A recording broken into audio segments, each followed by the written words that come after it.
Hi everybody, it's username Kate here, and today we are at EICMA in Milan on the Suzuki stand to see what is new. So if you're interested to come along with me for that, then definitely keep watching.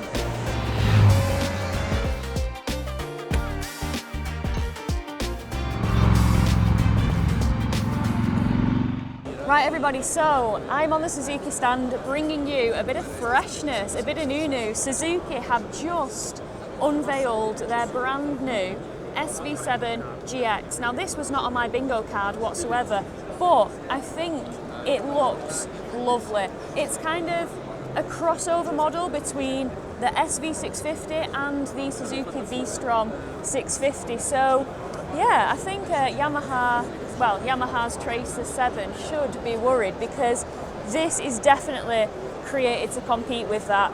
Now we have the SV650 engine, the platform that people know and love, but we have a quick shifter and auto blipper with this, which the SV650 never had, so it will be interesting to try that out with this engine. But the bars are really wide, you've got lots of leverage, it's kind of more similar to like a V-Strom, and it just looks really good. You have all of Suzuki's goodness, such as the low RPM assist and the quick start, and yeah, it's just very nice, and I wasn't expecting it from Suzuki at all. The bike will pump out, 72 brake horsepower, just like the SV650, but I really think that Suzuki needed to bring this model to market. I wasn't expecting it, but I'm glad they've created it, and I'm very looking forward to riding it. Suzuki's SV7 GX is available in 3 different colours. We have the beautiful metallic Triton blue, we have pearl matte greige, which on the press pictures does look more beige than it does in real life. It definitely looks more grey to the naked eye. And then we've got glass sparkle black as well. The bike's super accessible and has a seat height of 795mm, which is great for shorter riders. We have an adjustable screen with this bike. We've got a 4.2-inch colour TFT display, which is definitely different for something with this engine platform. The fuel tank is surprisingly big as well, at 17.4 litres. Despite its low seat height, it is actually 10mm taller than the Suzuki SV650. The riding position sits in the middle of the SV650 and the V-Strom 650, in the sense that the SV650 was more leant over and the V-Strom 650 is very much upright. This is a happy medium in terms of riding position. With the bike we now have a ride-by-wire throttle, but unfortunately we do have the omission of cruise control, which is a bit disappointing from the perspective that Yamaha's Tracer 7 has recently got this edition for 2025. Let's just hope Suzuki know how to price this well, but price is yet to be decided. Right guys, let's take a look at the Gixxer. Oh, it feels good to be back on a Gixxer Thou, or more professionally known as a GSX-R1000R. Now, we had a slight hiatus with this model. Suzuki ceased production of it in 2022 due to it not meeting the emission regulations. However, after a temporary absence, it is back, and I think it looks sexier than ever.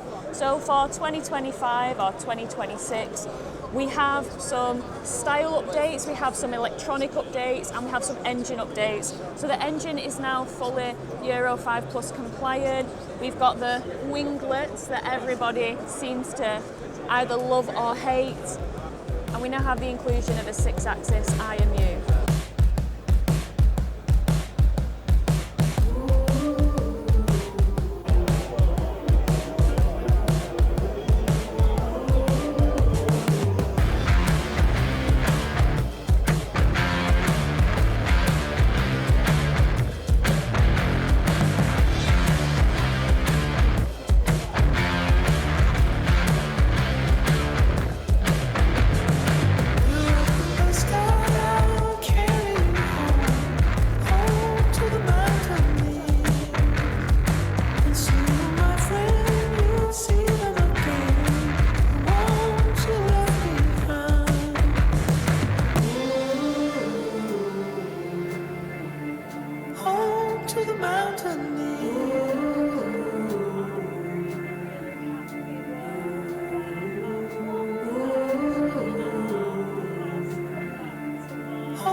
to the mountain.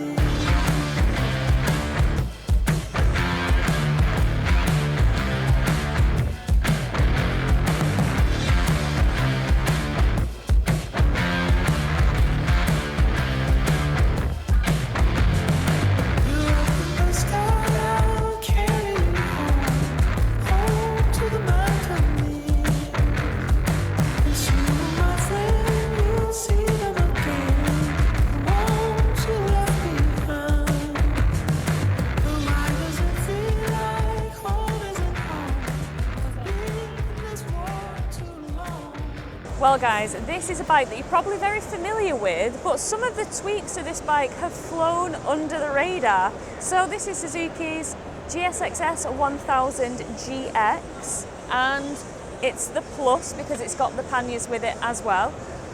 But for 2026, we've got these really functional wings, and apparently they are functional because we've got someone behind the camera here called Michael Pye who might have taken this on private property and ridden it in excess of triple figures.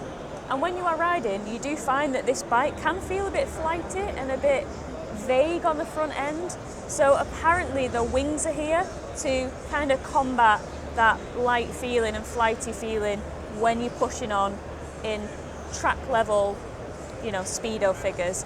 But yeah, some changes, wings, colour options, you know, the subframe looks different. Ultimately it's the same, but I just think that the nice little update of the looks has just flown under the radar, so I thought I'd point it out. And it would be wrong of me to leave Suzuki's stand without having a look at the wonderful Suzuki Hayabusa. This time we have a special edition.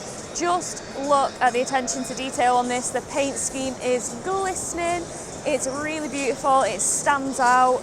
This has an Akrapovic fitted to it as well. But yeah, I figured I couldn't walk past the Suzuki stand without showing you guys a special edition Hayabusa. Well everybody, those are my highlights on the Suzuki stand for EICMA 2026. There's a lot of new models that have been released, you know, in 2025, such as the GSX-8T and TT, and I was fortunate enough to be on the launch. Of course, we've got the DRZs.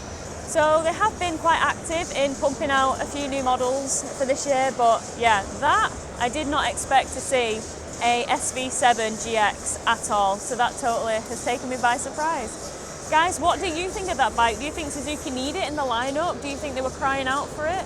I didn't expect it, but I think it's pretty nice, and I think it will do well for Suzuki because it just looks stunning, and I think it'll be a very practical but very fun machine. Thanks for watching guys, subscribe for more EICMA videos and I'll catch you on the next one. Bye!